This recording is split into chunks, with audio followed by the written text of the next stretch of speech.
ang sinabi ko talaga sa kanila, when you are arresting a criminal, you are not supposed to request him to surrender. Rather, you have to overcome the resistance. However, pag ayaw, it's the duty of the police is to overcome the resistance kung ayaw mag-surrender. Before anything else, Senator, I'd like to thank the committee for inviting me para once and for all, malaman natin ang totoo. So, I would like to request sa inyo na huwag ninyo akong ituring president or kaibigan. Treat me as a witness and tignan natin kung lalabas yung totoo. So, with your permission, at maraming salamat po sa inyong lahat for inviting me. I'd like to start. My mandate as President of the Republic was to protect the country and the Filipino people. Do not question my policies because I offer no apologies, no excuses. I did what I had to do. And whether you believe it or not, I did it for my country. The war on illegal drugs is not about killing people. It is about protecting the innocent and the defenseless. The war on drugs is about the eradication of illegal substances such as shabu, cocaine, heroin, marijuana, party drugs, and the like, as a menace which ruins people, families, communities, and relationships, and tears apart the social fabric which binds society together in peace, harmony, and brotherhood. It is not unlike slogans which serve as calls for a better future, such as the war on waste, war on corruption, and war against climate change. I have always viewed people addicted to illegal drugs as victims and patients requiring medical help and not as criminals. That is why when the war on drugs slogan came into being,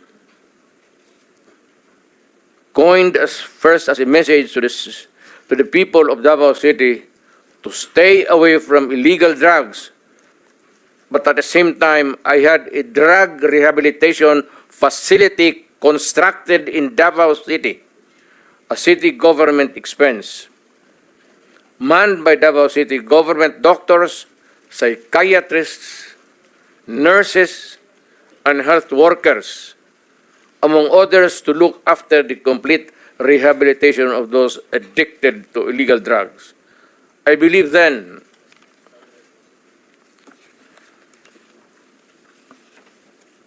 and I still believe now that rehabilitation and not fear of death or incarceration to be the key to the return of the addicted individuals back to the mainstream of a just and forgiving society.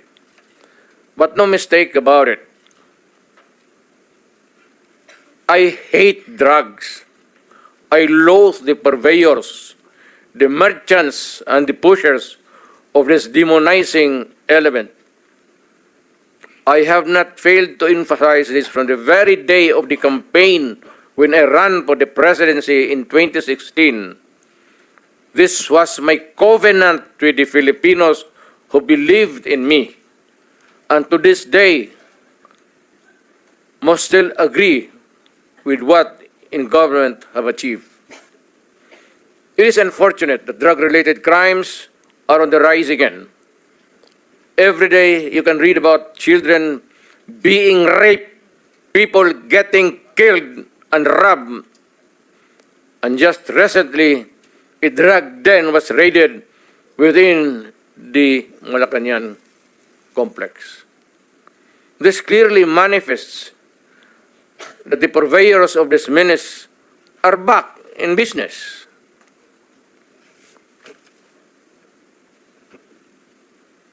Ano? Gawin natin. The Filipinos are anxious and distressed. Self-preservation is still the first law of nature. It is instinct. It is recognized in our laws as self-defense. That is why I have always told the police authorities and operatives to be mindful of this basic law of nature. However, I tell them not to abuse their authority and power.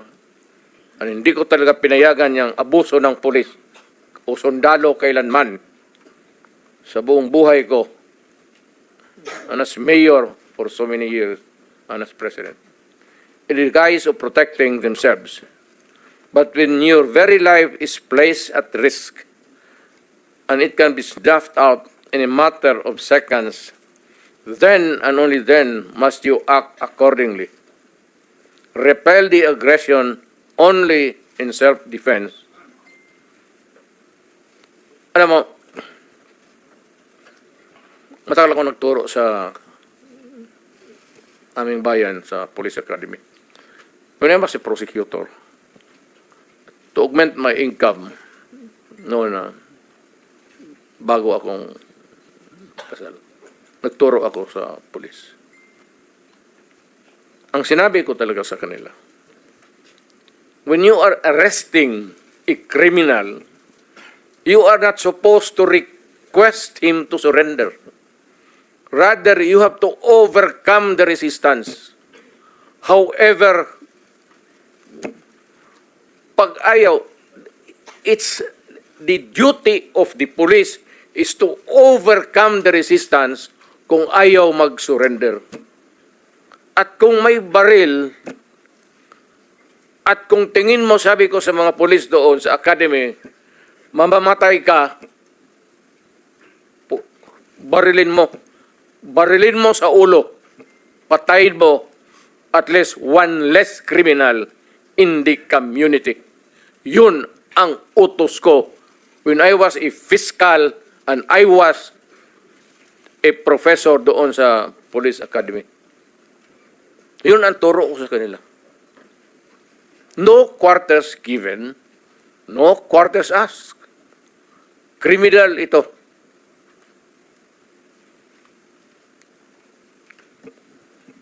Repel the aggression only in self-defense.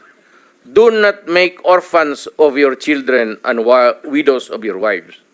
I don't want that in my conscience as mayor and president. Hindi ko mabigat yan sa konsensya ko. I have warned, but before that, my job as president was never easy, and it was not meant to be. I have tried to do the best I can to address the problem of illegal drugs firmly and without compromise. For all of its successes and shortcomings, I alone take full legal responsibility. Sa lahat na nagawa ng mga pulis, pursuant to my order, ako ang managot. At ako ang makulong, wag yung pulis na sumunod sa order ko. Kawawa naman, nagtatrabaho lang. Yun ang gusto kong sabihin sa Pilipino at mabutit niyaya ninyo ako dito. Once and for all, yan ang gusto kong sabihin sa tao.